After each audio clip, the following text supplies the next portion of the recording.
Hey, it's Rashida, here to say hi from Mexico City. I am back in Mexico City after about 9 days in Playa del Carmen, hanging out on the beach, which I think means that I've been in Playa more than I've been in Mexico City since I moved to Mexico City, but I'm back and I'm excited and I'm here. So for today's What in the World is Going On in Mexico City, I decided to do a Q&A.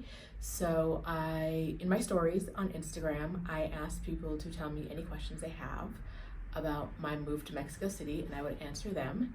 And I'm answering them here, which I'll post to all the normal places. So if you're seeing this, you know how to find me.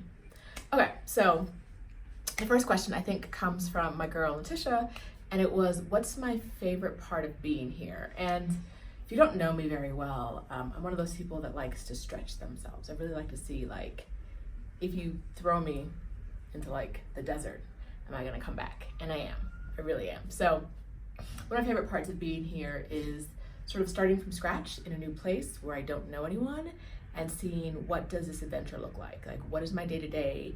Can I survive this? Can I thrive in this environment where I don't speak the language, where I don't know the people, where I don't know the cultures, I don't know a lot.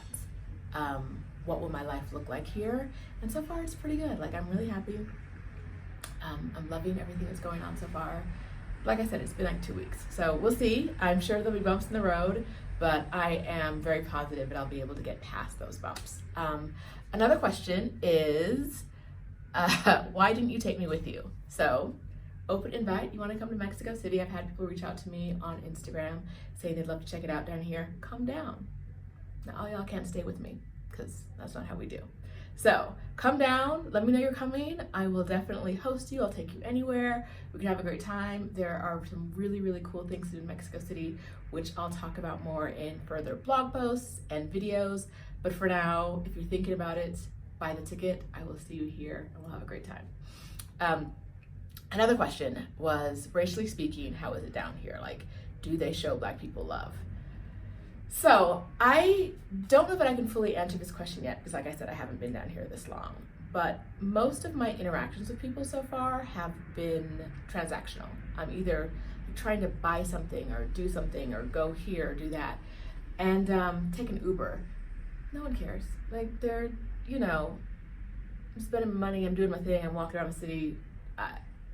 Besides every once in a while getting like a, oh, what's this random Black girl doing in this entirely Mexican neighborhood where like I'm the only person that doesn't look like a local? No one cares at all. But only time someone cares is when it's typically another person doing a transaction. Like, I'm in the grocery store and I'm between, you know, the sweet abuelita and her oranges. Then she might be like, hey sis, move it, right? But other than that, it's usually pretty nice. It is what it is in any major city. People typically don't care about you that much.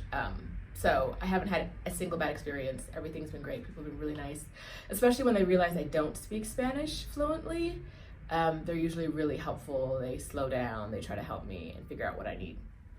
Which leads us to the next question, which Toya asked, which was, am I bilingual? I used to say that I had like vacation Spanish. And then it moved on to like, I'm gonna be all right Spanish. Last year, during my gap year, I spent about maybe 3 months in Spanish speaking countries. So I speak more Spanish than I did at the beginning of last year.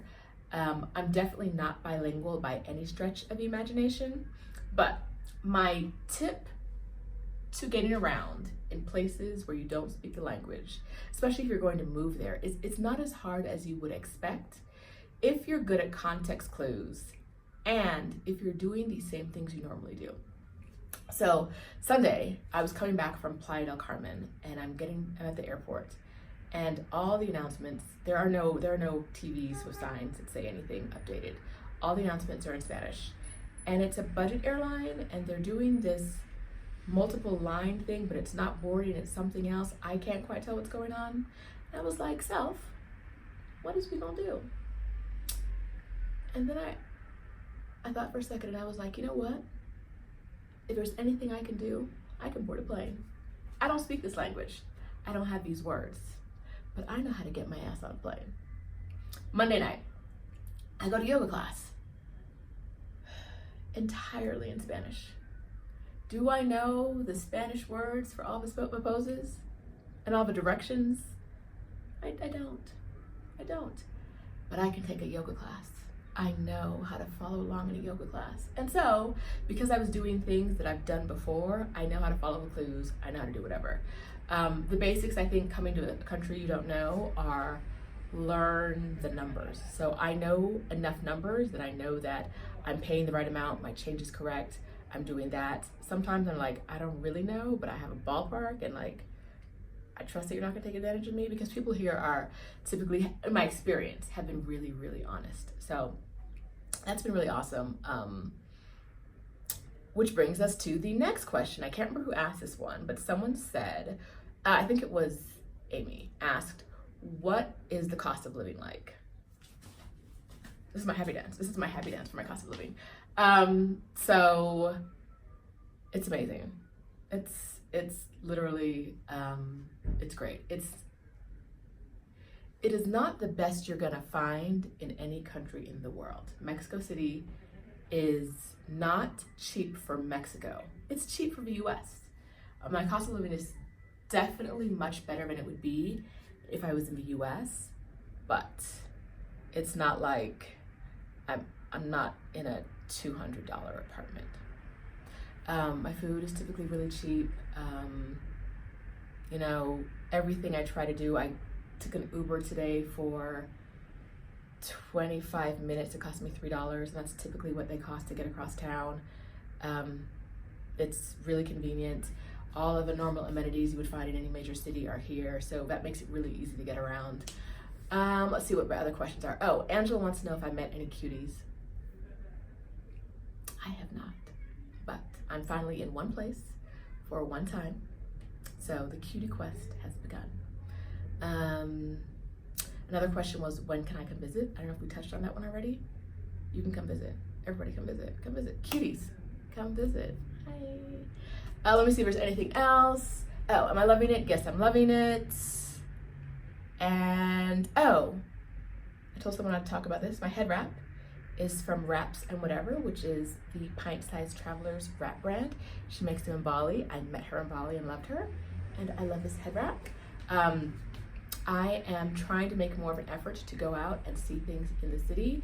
So right now I'm headed over to an oyster restaurant to happy hour. Maybe drink some champagne, eat some oysters, maybe see some cuties. And speaking of that, where is it? Hold up. Hold please. Aha. I'm taking with me this book that my friend Sandra Lopez sent to me like 3 months ago, but I haven't even opened yet. It's called Attached, The New Science of Adult Attachment and How It Can Help You Find and Keep Love. Sandra Lopez, Cbus, says that everyone needs to read it, and so she bought me one on Amazon and sent it in the mail. So today, what do you do when you're eating alone in a restaurant? I'm gonna bring a book with me, I'm gonna eat oysters, I'm gonna drink champagne, I'm gonna read about love, and I'm gonna look for cuties. So wherever you are in the world, I hope you're having a great time. I hope you're finding all the cuties you want. I hope you're finding some great weather, and I will talk to you next time. Bye.